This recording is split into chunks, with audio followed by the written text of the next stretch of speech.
क्या है बेटा, ध्यान से समझना है, जिससे समझ में नहीं आए तो पूछ भी लेना है।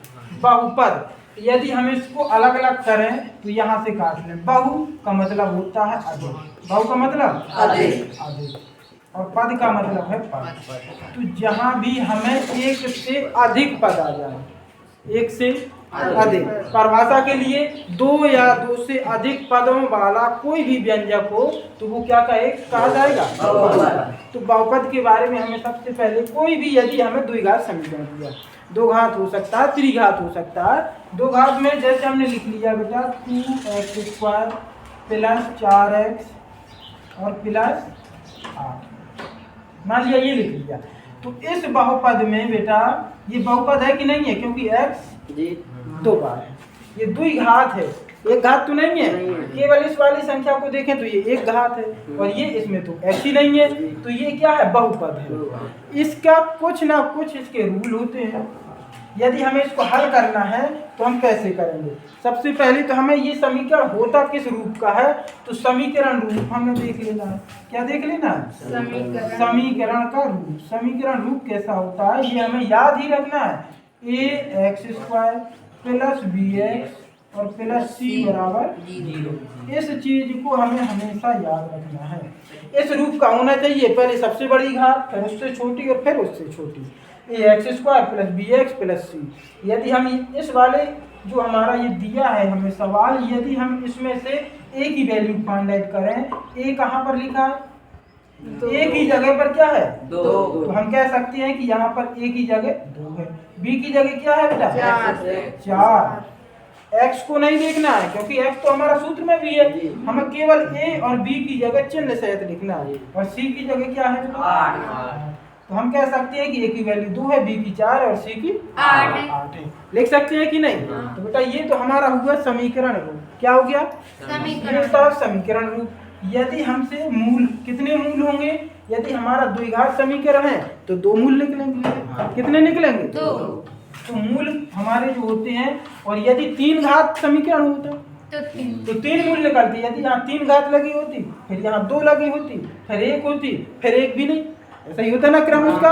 यहाँ पर 2 घात है तो 2 मूल निकलेंगे। तो हम कह सकते हैं कि मूलों का योग मतलब क्या होता है बेटा, जोड़।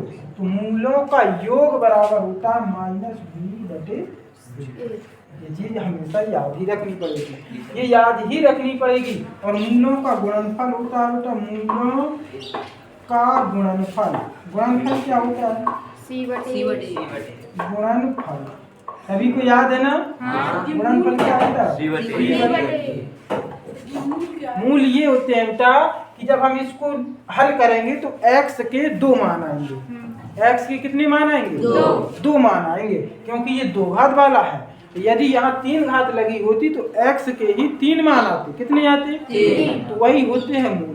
यदि हमसे उनका योग पूछा जाए तो -b/a होता है, और यदि मूलों का गुणनफल पूछा जाए तो c/a। तो ये 3 चीजें याद रख पाओगे बेटा। एक तो नंबर 1 ये, नंबर 2 ये चीज, और नंबर 3 सबसे पहले समीकरण रूप हमें पता होना चाहिए। ax² plus bx plus c के रूप में लिखना है।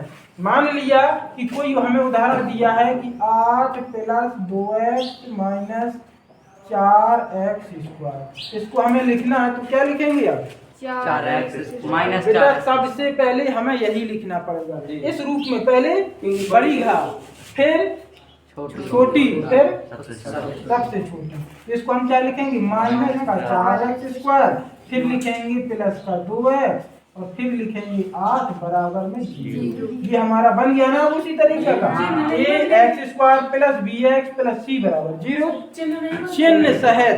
यदि हमें इसका चिन्ह बदलना है तो एक उपाय होता है कि जब ये आगे कोई चिन्ह आ जाए ना तो माइनस का चिन्ह कॉमन ले लेते हैं।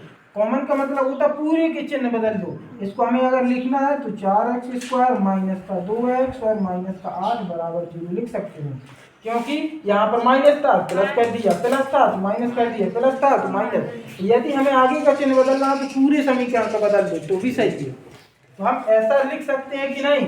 अब तो हमारा इसके रूप में आ गया ना, ax² ये प्लस bx फिर प्लस सी, मतलब ये बी का मान कितना है -2, सी का मान कितना है -4 है कि नहीं है। ए का मान कितना है +4, मान तो सभी रख लोगे। यदि हम इसमें पूछे हैं कि ए की वैल्यू क्या है तो 4 है, बी की वैल्यू क्या है -2, चिन्ह सहित रखना, और सी की वैल्यू क्या है -4। कोई प्रॉब्लम नहीं। यदि इसी समीकरण में हमसे कोई पूछने लगे कि मूलों का योगफल बताइए, समीकरण ये दिया है, यदि तुम्हें पूछने लगे कि मूलों का योगफल, तो मूलों का योगफल का सूत्र क्या होता है, तुरंत दिमाग में पहुंचाओ। योगफल वाला सूत्र क्या होता है, मूलों का योग बराबर तो बी की जगह हमें -b है, कितना रखेंगे, सूत्र में माइनस होता है, और बी की वैल्यू रखेंगे -2 बटे में ए रखेंगे, ए कितना है 4, तो ये माइनस माइनस क्या हो गया प्लस का 2 हो गया बटे में 4, 8 देंगे 2 1 कम 2, कितना आ जाएगा मूलों का योग, निकाल लोगे ना।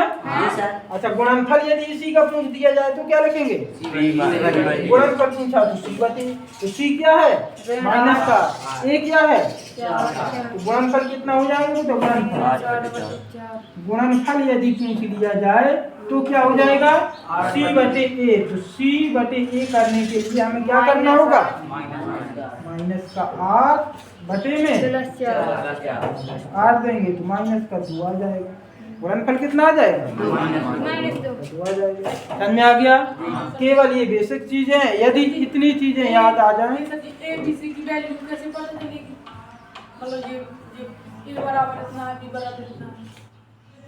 दिमाग कहीं घाट चलने गया है का, ये इसका ये क्या लिखा है हमने, ए की वैल्यू, यहाँ ए की वैल्यू नहीं पता चल रही कि ए लिखा है, ये ए है, ये बी है, ये सी है, सी में लास्ट में जितना होता है वो पूरा होता है, इसी प्रकार तो यहाँ लिखा है भैया, आगे ए है, इससे हमें तुलना कर लेना है, इससे इसकी तुलना कर लेना है, x को छोड़ करके बाकी सब चीजें ए बी सी तो हैं, x यहाँ लिखा है, x यहाँ लिखा है, x के अलावा आगे क्या लिखना है a, तो सवाल में क्या लिखा है तो a की वैल्यू 4 है, सवाल में x तो छोड़ दो, b की जगह पर क्या लिखा है माइनस का 2 लिखा है ना, चिन्ह सहित लिखना।